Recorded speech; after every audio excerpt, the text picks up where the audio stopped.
ए सिंहद्वार आज्ञा दर्शन करेंगे 22 पावछर द्वितीयतम पाहाचरे गोटे कलामुकुनी पत्थर पड़ी जा ना है जमशिला बा पापर पत्थर। ए पत्थर को पुरी लोक माने पापर पत्थर बोली कहती।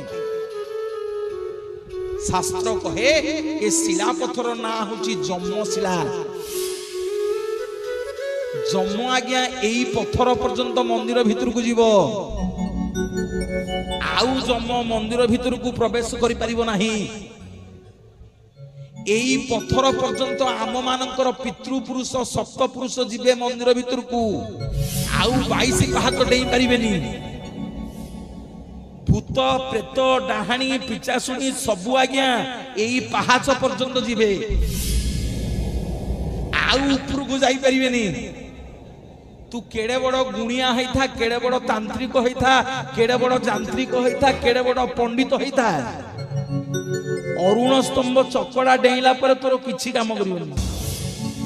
परीक्षा कर 22 पावछर द्वितीयतम पाहाचरे गोटे कलामुकुनी पत्थर पड़ी जेते बेले जीव जगन्नाथ दर्शन करने को सीधा सड़क धाई पलैबनी तरतर हो आम कौन विकल हो धाई पलैबा नाई नाई